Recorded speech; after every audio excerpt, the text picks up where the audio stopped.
Welcome to the Guidelines Podcast. The following is a discussion with Zandre Coetzer about where data and product design meet. Enjoy. Firstly, welcome to Guidelines. Zandre, it's so nice to finally meet you. Before we get into it, could you just tell us a bit about who you are? Sure. So my name is Zandre. I've been working as a product designer for around 6 years now. I come from kind of a long line of startups, especially sort of very small startups, maybe 5 to 20 people. And kind of just had a trial by fire. I didn't officially study design coming out of high school. I studied music, which is an interesting story in itself. But I ended up kind of using my kind of creative talents to serve a few freelance clients, and that kind of kick-started a career in a UX and today product design. Okay, and what actually what brought you to design from music? Yeah, so actually, what happened was I was in high school, and I had always been a fan of animation specifically, and art and sketching and drawing. And I had a group of friends who were all dead set on being designers, and so I kind of fell into this habit of drawing with them and really exploring creative arts. But I'd always been playing music since I could remember. So I was dead set I was going to be a musician. And kind of as I came out of university studying jazz and audio post production. I ended up not being able to find a job as easily. And then I kind of just fell back on the only talents I had, which was, I knew how to animate things and I knew how to design things. And then that kind of triggered going into kind of a UI visual design aspect, with some of the clients kind of, really liking the UI I was bringing to the table. And then one of the clients just said, look, come work for us full time. You'll work on the UI for the apps that we build for our clients, and that's kind of I fell into it, and since then I've enjoyed it, and I really I think it's a great place to be. That's cool. I love hearing people's introductions to the world of UX. I think it's not a linear path, and in fact, that non-linear path actually makes you a better rounded designer because you're not just bringing in that one perspective; you're bringing in the perspective of your background, which is art, into it. But then you went from art.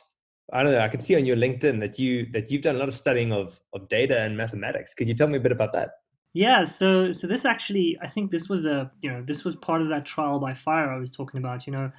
As a designer in a startup, there's not a lot of safety nets around. You don't really have the ability to be wrong, if I can put it that way, right? So, as I was exploring UI design, you start thinking about like, okay, but I want to know more about what's working, what's not working, and then you naturally progress to research, right? And that's kind of the next jump for any designer, I think, is really digging into how to do good research and those kind of things. And then you start thinking about like, okay, well, how do I think about success? And that kind of leads you to data science, or leads you to statistics. And today's statisticians, they all need a code. They all need to be able to use R and Python to build models. So you end up in a bit of statistics realm. But I think the main thing here is kind of going back to your question. There's I met a very good friend of mine, Louise de Beer, who was head of data science at Lead Home. And she would challenge me with these kind of she'd say, okay, well, like how did you think about that problem? Like how are you answering that, and how did you come to that data set you're using? Why are you choosing those numbers? How are you slicing it? Like, and she kind of challenged me a lot, taught me a lot about data and statistics, and so much so that I decided, you know what. I don't have a formal education within my field, and it doesn't really make sense after 6 years to study design. So let's go into something interesting and something that I love as well, which is mathematics and statistics, and obviously data science as well. I'd love to dig into the data thing in a bit because I think it's flipping interesting. But I'd like to actually take a step back and go into the decision that you made in your career path. Now, you went into a company and you started working as a UI designer, and you stayed in startups. And from what I understood, you sort of moved around within the startup scene. Why did you make that decision? I'm sure you could have had the opportunity to move into larger corporate teams. What's kept you in the startup world? Yeah, so I guess I guess there's two reasons. So in the early days, it was basically just kind of out of necessity. You know, big corporates often needed, they want to see a bachelor's degree in X, and then you go through the filter of hiring, and then you even get to being your resume being looked at. So I think it was partially that. But I guess when I got Mm, used to the rhythm of startups and the speed at which things were happening, I kind of enjoyed wearing lots of hats.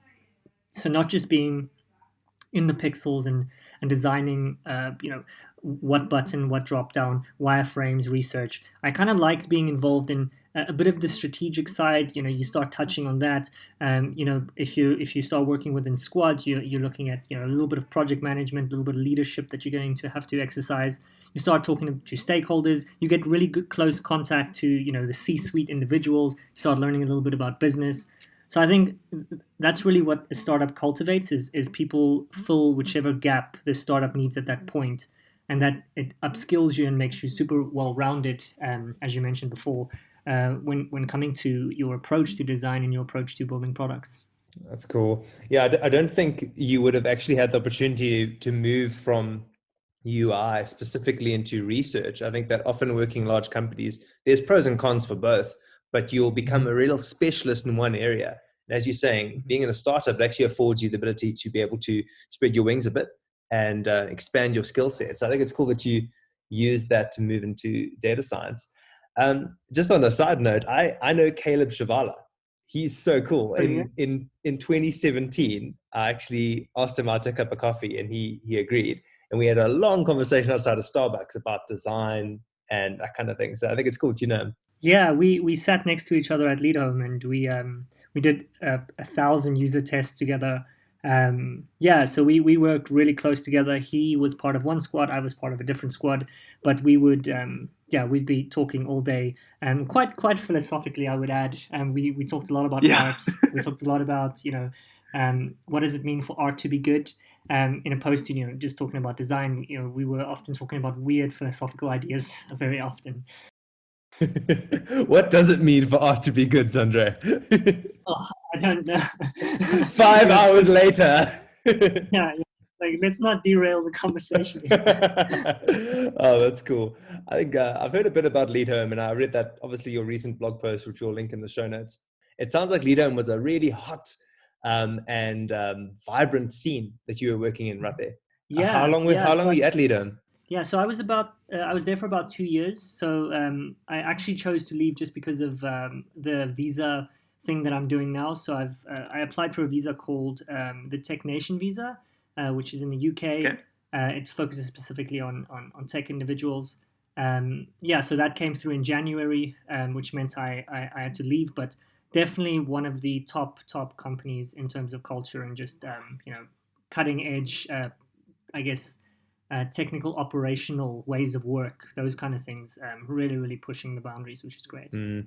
I'd love to get into the scene in London, but I think we should move on to the meat of this topic, and that's where data and product design meet. And I think the first question I have for you is to ask you to explain what it means to use data within design and why it is so important to do so. This question is interesting, and I'm gonna segue a little bit, and I'm just gonna say, like, I think doctors are amazing.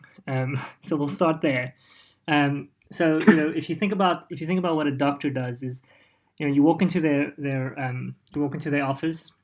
The office often very suave. I don't know why doctors are very suave. Leather Um, chairs. exactly, and then they kind of like they check your ears. They feel your temperature. They maybe push on your ribs a little bit. They go, does that hurt? And then you go back to their desk, and then they go, take these 3 pills and drink this once a day. And then you go home and you do that, and then you get better. And I think that concept is so interesting, that really nailing the cause and effect relationship between knowledge and execution, right? Being able to go like, oh, I see what is wrong and I'm doing something, and then something else happened. And I think when I think about doctors, and then I kind of compare that to product designers, um, it's not often the same. We don't often go and sit down and go, I see what the problem is. I'm going to do this, this, and this, and then I release I push the new feature, and then boom, the problem's solved.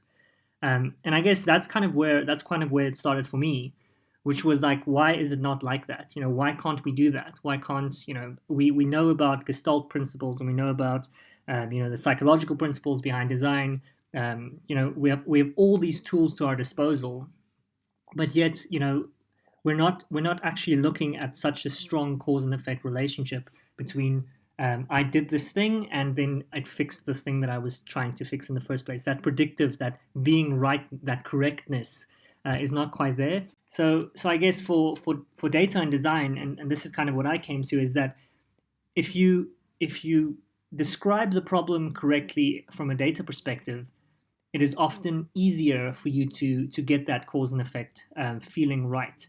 So when I talk Mm. about data and design, I'm talking about saying, how do you describe the solution that you have made as a form of numbers, and then the cause and effect relationship between the change that you made and the thing that actually happened, that those two as a set of numbers as well, and then being able to bring them together and then describe your change in a good way. So when I say data, I mean statistics. I mean, bringing in your analytics in a way that tells you whether you've solved the problem or not. I think that's one of the most important tools within a designer's toolkit, is being able to show that golden thread. So it's not just being able to create the data, but as you're saying, it's being able to actually show the output, the effects of changes within your design, and be able to show that to stakeholders. Something I'd like to move into along with that, I think you really positioned this very nicely. In this article that you wrote, Frameworks to Define Your Products, you spoke about external and internal metrics. How does that relate to the point you just made? Yeah. So I guess this was a first stab at trying to bring together. At Lead Home, it was specifically business metrics that we were looking at. So Mm. working where I am today, it's maybe a little bit more product metrics, and we might talk about that a bit later. But at Lead Home, we had these business metrics to solve. So things like the turnaround time for a call center agent, taking a call from a customer. That is not something that lives within Google Analytics or Mixpanel. That is something that lives in a database somewhere that we could track. And you then have to say, well, if I put this thing on the call center agent's interface, it will reduce their turnaround time. And making those jumps was really difficult, and I found that a lot of these big metrics, such as turnaround time, they were often so stubborn. You'd be like, oh, this should do the trick, and then you release your product, and then you know you end up getting maybe a 1% bump in whatever you're doing.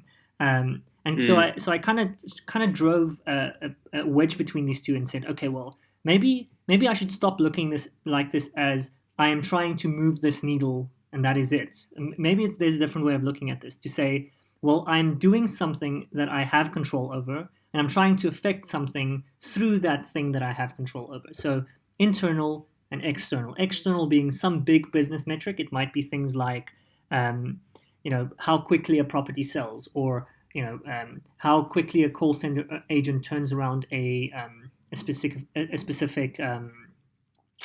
call with a customer.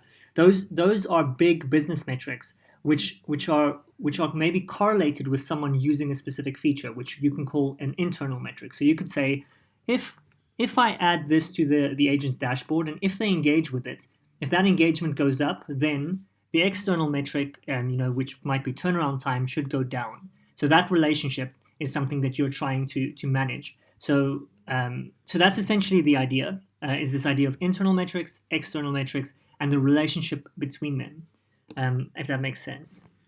Makes total sense. So it sounds like external metrics are things that are being defined by the business. In other words, you're almost like your other stakeholders on your team. The and those are determined by the needs of the business and the needs of the overall product. How would you go Exactly. about identifying those external metrics from your either from getting them from your stakeholders, or from, Mhm. like, if the stakeholders can't give it to you, how would you go about figuring what those external metrics are? Definitely. So what I'm going to do is I just want to make a quick distinction before we go any further into this. So Okay. What we're kind of talking about here is you have these business objectives, and we know from kind of the movement in design that a lot of companies are pivoting towards user centered, and I kind of want to bring that in just for a second, right? So if you think Mm. about a user problem, if you describe a user problem is not turnaround time in a call center. A user problem is not how quickly a property sells. That it might be. I would like, how might we help users sell their properties faster? That could be a user problem. So what the real golden combination here is that you have these business metrics. We can call them external metrics as well, because they often fall right outside of the direct influence that we have within our realm. And then you have these kind of human metrics, which is like, I want this, the business wants this, and putting those two together is often which gives you, your project. Is saying that if I solve this human problem, it might solve this business problem. And then your internal metric Yeah. is the thing that you can directly sort of affect yourself. So choosing an external metric is as simple as saying, well, is there a metric that if we solve this human problem, that might move this business metric? So if you combine those two, that's kind of how I think it should be chosen. But often you will have kind of a top down approach where maybe the business wants to move in a specific direction, which then kind of trickles down that business metric. So I would say the best way of choosing it is taking a human problem and taking a business problem and marrying them and saying, this is what I want to solve for. This business problem, which is expressed as a metric, and this human problem, which is expressed as um, a pain that a user is having. Okay, so when you marry this human problem with this business problem, you end up being able to solve an external, basically you're saying are external metrics. Okay, and then Yeah. your internal metric. Yeah, okay. No, sorry, go on. No, cool. And then your internal metrics are kind of like the little things that you tweak to influence those, the human metric and the business metric. Yes. So I think what we want to do is we always want to design for a human problem. But by solving that human Yes. problem, we want to make sure that we're moving the business metric. So what you might do is you might Mm. look first, right? So you might say, um, okay, we want to improve the. Let's take the example there, the speed at which a property sells, right? And we Yeah. consider that an external metric because it's not only us that can affect that. That's the real estate agent, that's the market, that's all sorts of things that's pushing on that number. And then we Yeah. say, well, our users, they also want their house to sell quicker, because maybe a quicker turnaround time allows them to plan better and not be kind of dragging this process out. So that's a good example where the human problem and the business problem are the same, because for the business to have more throughput with properties is better because it's more Yeah. capacity, but also for people it's better Hmm. because they want that kind of speed. So you might say, okay, well, maybe if we take one slice out of this property process, and we look at the data, so we go, hey, this part of the process is taking 12 days. That seems a lot. That seems quite significant. So let's take that as our internal metric. So let's say the first part of the process is taking 12 days. So let's put that on the table and say we can increase this process by either automating a specific part, or maybe visualizing the data in a way that is easily accessible by the agents, so meaning they can move faster, they don't have to look for it. And we're going to really look for those time bottlenecks in this first part. So we're not saying, hey, this project we're going to do is going to you know just tackle the whole metric all at once. We're saying, let's define an internal metric for this sprint, or if you're doing design sprints, potentially that's a good starting point for it. And we're saying we're just going to focus on the small one, the one that we know we can fix. And then you release something and you move your internal metric and you go like, yeah, success. And then you watch your external metric and you go like, okay, are we making a difference here? So that's kind of how I'm thinking about it. Okay, I really like that. You spoke in the article about it's critical to start with defining your external metric, and especially when you think of this in sprints. So you have Exactly. your external metric that you're trying to solve, and then you define some internal issues that you're going to try and fix along the way, and then you set a sprint for that, and then you go through that, and then you see what data comes out at the end of that.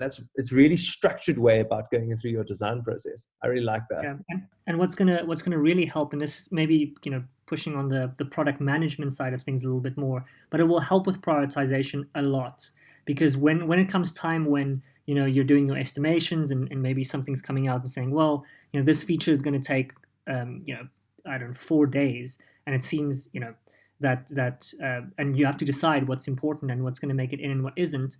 You can always refer back to your metrics. Now, there's something I think we should always remember, is that choosing the right solution is not something that is easily researched. To put it that way, you can test usability, you can test clarity, you can test whether a user can get through a flow, but whether the solution you decided on in the first place was the best out of all of them, and whether it's going to solve your problem, that's always going to be a risk. You could potentially use focus groups, if you're rolling in the money, but I think that is ultimately your biggest leap of faith is going to be saying, I have a set of solutions on the table. Let me examine each one of them and say, well, how likely do I think this is to solve the problem, assuming it's perfectly usable. Assuming if I told the user, here's a set of tasks and they executed it perfectly, assuming that was perfect, this feature is going to move the needle on my internal metric. This feature is going to move the needle. And if you prioritize like that, you'll often find that you feel much better about cutting certain features and potentially taking like MVP approaches to features that are maybe less important. Okay, I think that's really cool. I think it's a really practical way about identifying issues in your product. Now you can solve them. I'd just like to reclarify though, how do you go about deciding on your external metrics? What is that like silver bullet that you're looking for? Because there'll be many things you could be focusing on. Yeah, so I think the ultimate one is you want to think about it like a. So I think in the article I mentioned it's kind of like a waterfall of of metrics, and you can imagine at the very, very top of every business would be profit. Like even if you're a charity, there are certain things that you care about which results in money and money spent. So you can always imagine profits always at the top, and that being said, we can kind of ignore that and go one level down from that. So I think the first place you should start is first look at which are the key metrics in your business that is driving profit. So for every business, it will be different. For a pure platform application might be daily active users. It might be retention. Maybe the longer you use the platform, the more profit you make. Or maybe it's a kind of once-off purchase, which is then conversion is a very, very important metric to you. So you're kind of going in stages. So you're saying profit, and then one down from profit. What is that layer when we speak about product? And then you go one layer down from that. So you say, well, let's look at conversion. Like what is important to conversion? Well, we could say, okay, there are 4 steps in our conversion flow, and so the conversion on each one of those steps would be an internal metric, essentially. So I think you kind of want to work back from profit, assuming you have the power to make that decision. Often that decision comes from your head of product or maybe a stakeholder who says, I want to focus on our growth, or I want to focus on our retention. That often comes from the top. But if you're in the position to make that decision, I would say start at profit, work your way down, and just if you have access to data, look at which one of those big metrics is most closely correlated to profit, and also which ones are the worst. Because if something's already at if you have like a 60% conversion on your funnel, like the odds of you actually making that better might be really difficult. So I think it's a comparison of go down the stack, and then also look at the things that you feel confident you can change, or look at the things that is not maybe in a good place at the moment. Yeah, that makes total sense. I think a follow-up question after that is, business always questions the value of UX. There's never enough budget, and you always have to convince the value of design. I think this is where the power of metrics comes in. How do you suggest that user experience designers illustrate this return on investment through metrics in their designs?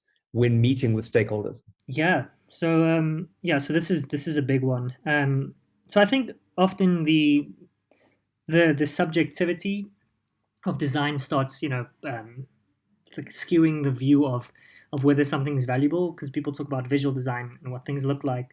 So one way I've found that this really works is, it's obviously through the power of metrics, and I'll get into that in just a bit. But at the current company I'm at, and the company I was before, we structured our work into 2-week sprints, essentially as designers as well, trying to run ahead of dev. But what was important in those 2 weeks is that we just are laser focused on the problem we solve. And once you communicate that to business upfront, so you tell them the problem we want to solve is this, and here is our rationale. This is why we want to go about solving this problem as a squad. Once you have that problem outlined and you've told business this is the metric, this is the key success metric for this project, when you go about that sprint, 2 weeks later, you output your design, you maybe show them some things, and then 2 to 3 weeks later, you'll start seeing the effects of what it is that you're doing. You'll be able to tell whether it's a fluctuation, just a random fluctuation in the data, or whether it's an actual change, a significant change you've made. And there are tools to do that. And I would suggest everyone who is a designer, go and look at some super basic statistics courses. And I'll get more into that later. I think you have some questions for me on that. I think the idea here is that set the expectations of business upfront, and then make sure you're laser focused on what you are trying to solve. Anything that doesn't come into the domain of what you're trying to solve, cut it. Because what's going to happen is when you keep on showing that focus, I think business feels completely justified in spending money because they see you're solving real problems, and you are laser focused on those problems. Because I think once design starts getting really wide, like, we spent 3 days on this illustration, which are important, it often comes across as, well, could this time have been better spent? And I think that's kind of where this thing is born of, what is the ROI of design? So I think as long as you're laser focused on the problem, people generally take it well. Okay, that's perfect. What we're essentially talking about here is performance metrics. So we're measuring how the product's performing over time. How do you, in your mind, compare performance metrics to user satisfaction metrics like Net Promoter Score, customer effort score, and customer satisfaction score? How do you kind of use the two to assess your product? Yeah, so I think a perfect way to get a nice kind of finger on your pulse for your customer is always surveys. So that's not one here, but just sending out a survey, because it's a big enough sample size. You can ask some qualitative questions. You ask them about how they feel, things like that, and you can bring in that data if you want to keep your finger on the pulse. In terms of these specific ones you've mentioned, I think the easiest, the best one is probably customer satisfaction score. And the reason I say that is because it's often 4 or 5 stars or star ratings or referrals. They often don't map to the real world for every specific case. So, for example, if I'm trying to, if I'm designing an internal software for, let's say, investment bankers, the Net Promoter Score is out because you're talking about referral. So you could probably come up with a different type of Net Promoter Score, but then it might be better to go to customer effort score. But what is this? What is a 3 out of 5? What is a 4 out of 5? So I think the customer satisfaction score, when you're just going thumbs up, thumbs down, and then saying thumbs up over the number of customers, that is your satisfaction score. It's easy to collect because it's low effort. You just say, was this useful? Yes, done. Where I think the other ones, I think there's a little bit of a mismatch between reality and the product, depending on which industry you're in. So I was speaking about B2B now specifically, but in B2C, if your product is, for example, the one we have at Stairway as an example, which is a learning product, hopefully trying to inspire the next generation of STEM learners. This learning product is useful to someone, and then we want them to recommend it to somebody else. So that Net Promoter Score suddenly becomes very, very applicable to our situation. So I think it's the answer is it depends. But I think the quickest and easiest one to implement within your organization, I would say, is the customer satisfaction score. It's quick. And then in terms of the the net promoter and customer effort, that's situational. It might work for you, it might not. I guess it sounds to me like these user satisfaction scores are useful for kind of setting your direction, just sort of testing whether you're doing the right thing and if overall your product's performing well. Whereas these performance metrics that we're talking about is great for inner tuning. So making sure almost like your user satisfaction is your rudder and your performance metrics are your tweaking to make sure that everything is working well. Is that correct? Yeah. I mean, look, you're always trying to make your customers happy, right? And I think that I do think that sometimes your happiness could show in usage. If more people are using the app, if they're retaining, if they're doing if the behaviors are happening that you are hoping for them to happen, you could assume that you're succeeding and it's useful to customers. But I often think that the sentiment about your product, that is a difficult one to get. Whether people think you're the best in the market, whether people think you are, it's a quick and easy product, or do people think it's like a super professional product? Like, what is the sentiment that the market is expressing for your product? If you ask maybe the general market about TikTok, people will say, oh, it's for high school kids, or it's for youth. And that sentiment is something that could definitely change the way you design it, the kind of language you use, and also if you decide to target a bigger, wider market, your designs might try to be more mature. So I think that there's the sentiment part. That's a tricky one to get with numbers. But I think you want to combine qualitative and quantitative in all of your efforts, because there is both of them have value, but in different ways. But I would echo that, like, every net promoter score, customer effort score, customer satisfaction score, these were all people coming up with ideas on how to do these things. And I would encourage anyone to, when you are facing a dilemma where you want to know what your customers are feeling about your product, or whether they think something was useful to them, I would encourage you to sit down and kind of think through exactly what it is that what kind of question is it that you're hoping to ask. And just kind of think through it yourself as well, and then see if one of these tools map to kind of what you're thinking. And if they don't, take out a pen and paper and create your own.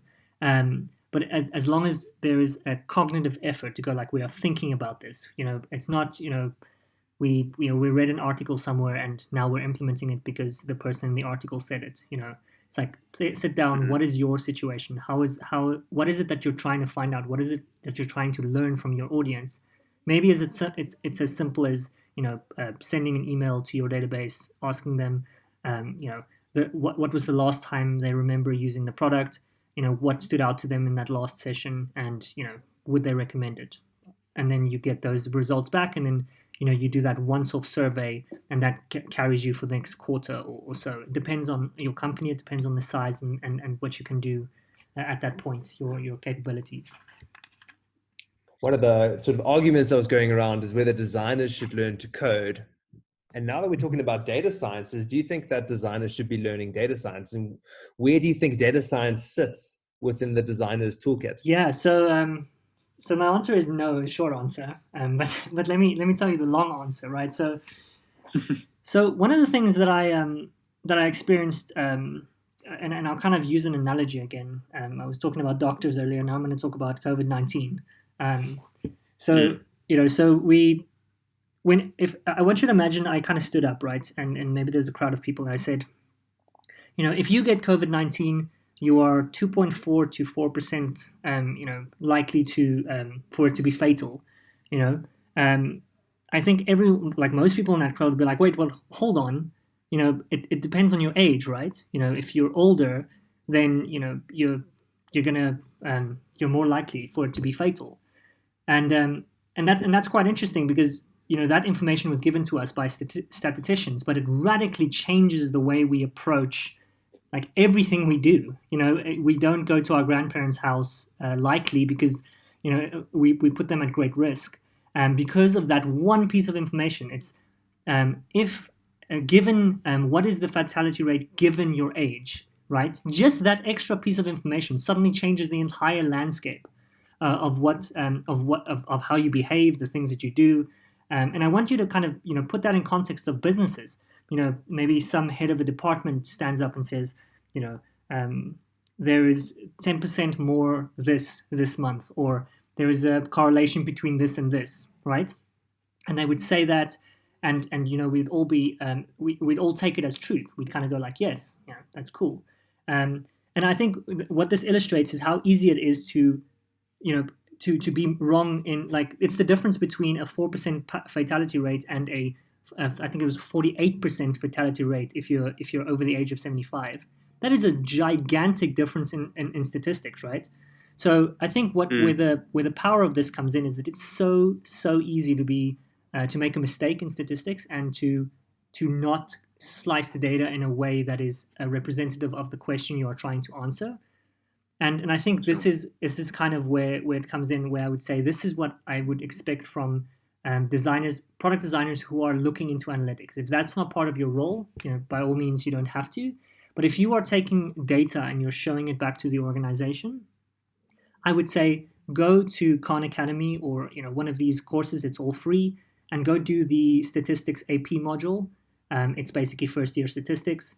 Go do that module, and let that be just a bit of like fundamental statistics and things that you should remember. And it's so easy to make a mistake that I think it's something that we should have in our toolbox for analysis. But in terms of the other part, being able to do data science. When I say data science, I mean machine learning models and AI potentially. If you want to go all the way to kind of the far reaches of machine learning and data science, I don't think it's necessary for us to know how to do it. I think it's necessary for us to understand the outline of what is possible. And the reason this is because when you think about how we design products, and when we reach for something like, I'm going to use a form to capture the data, and the person's going to press a button and that's going to go to the back end. We as designers have a mental model of how software works, which means that never in the design process do we ever think, hey, maybe there's a machine learning solution that could radically change this product or advance the way that people interact with this product, because it's not within our scope of knowledge, right? You don't go, what can I do with a classification algorithm here? What can I do with a regression here? We don't think like that, because it's a deep field that is very devoid of what we do. And as the world evolves closer and closer to using machine learning in pretty much every single product you'll use, I think that designers would be well equipped to just know the basics of what is possible in machine learning as we stand, just so that it's part of their thinking. They go, could I automate this? Could a computer predict this value for me? Or could a computer find a relationship between these two values and tell the user, this is a good decision or this is a bad decision, or predict for the user what the next decision that they should make is. Imagine you were using Figma and it says to you that this button the color is too dull. You should spice it up, otherwise this layout's not going to work. That's something machine learning could do, but as the designer of Figma, you might not think about it because it's not in your toolbox, right? So I think those are the two ways I think that designers could introduce data science into their worlds. Is being better at analyzing data, making sure that you are being truthful to yourself, at least, when you're looking at your data, because I think a lot of people massage the data when we put it on presentations, right? So being truthful when you are looking at data, knowing that you're asking a good question and you're answering it correctly through the techniques you're using to grab that data, and then on top of that, knowing what's possible these days, because it literally is like black magic. It's very impressive. And look, I'm not a full-fledged data scientist yet. I'm still studying. I'm still getting better at it. I had a great mentor who showed me some of the ropes, but there's amazing things you can do with machine learning, and I think it's useful to all products if you can come up with a creative way of using it. I think it's useful. Okay, that's fantastic. You mentioned a Khan Academy course. Are there any other resources that you'd recommend to designers who are listening to this and are thinking, actually, this is a niche that I can see myself moving into, and I want to start solving these large external metrics whilst thinking of machine learning internal metrics? What would you recommend? Yeah, so there's a lot of people would kind of reach for courses immediately, go like, oh, I want to do this course. But I think what I would recommend is, and I'll send it through to you, Jonathan, so you can add it to the link. But there's five machine learning challenges, which is a good place to start for anyone. And a good place to do them is on a platform called Kaggle. Now, Kaggle is a platform owned by Google, where you can basically create your notebooks. So that's kind of coding your data, cleaning it up, doing all of your basically your data science within the browser itself, and running against data sets. They have hundreds of thousands of data sets. They have competitions for predicting things, and there's five specific challenges that every data scientist should go through. The first one is predicting who's going to die on the Titanic, based on where they're sitting, their gender, it's all sorts of things. You get like a whole data set, and basically the challenge is to predict who's likely to die and who's likely not to die. Great challenge. It teaches you a lot. Second one is Boston house prices regression, which teaches you how to predict the price of a house in Boston, because there's loads and loads of data in America. Then there's a computer vision one, which is drawing a character on a screen and then predicting which character it is. So is it an 8? Is it a B? Is it a C? Then there's another one, which is just trying to get all of them.